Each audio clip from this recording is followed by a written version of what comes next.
Sardis was founded in the 12th century and built upon a crumbling rock at an elevation of 1,500 feet, and it became the capital of the Lydian kingdom, one of the richest kingdoms of the ancient world.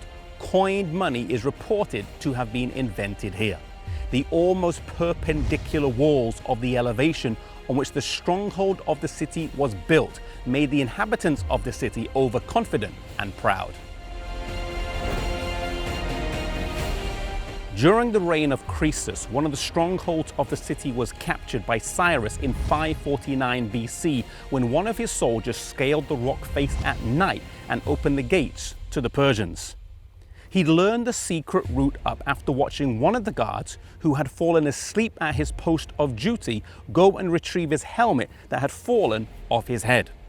The inhabitants of the city did not learn their lesson, and 300 years later suffered the same fate when Antiochus the Great captured the city.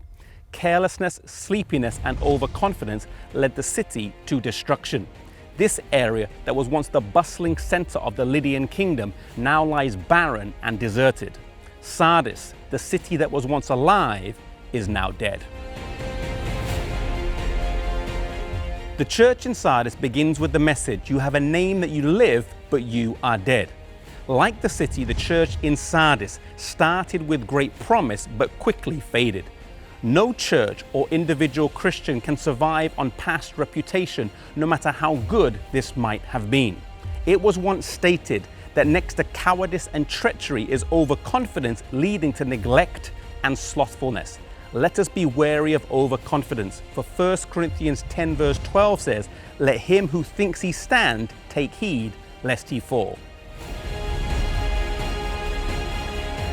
The church that had been hard-working but loveless during the time of Ephesus, that became persecuted during the time of Smyrna, was compromised in Pergamos, apostate in Thyatira, is now dead in Sardis.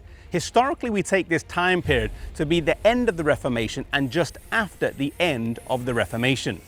The leaders of the Reformation were those of vigor and consecration, but over time their followers, happy with the gains that their leaders had made, settled down into organized religion. Whilst improvements had been made from the mother church that they broke away from, the movements of Knox and Luther settled down into being a state religion supported by the public treasury. Even in Sardis, there was still hope. You have a few names. In fact, the name Sardis means that which remains. Despite the majority of Protestantism falling into dead formalism, there will be some who would overcome. Historically, during this time period, we see the rise of the American colonies, which form the foundation to a new nation, providing new opportunities for the church. Those who overcome in Sardis receive perhaps the best promise of all. They will walk before me in white, and I will not blot their names out the book of life. If your spiritual life has become consumed with dead formalism, then the counsel to Sardis applies to you. Hold fast and repent.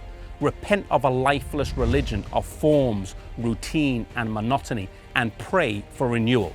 Those who overcome in Sardis would be clothed in white robes. The white toga in Rome was a symbol of victory and joy. This city, this church, which suffered capture due to carelessness, is told to watch.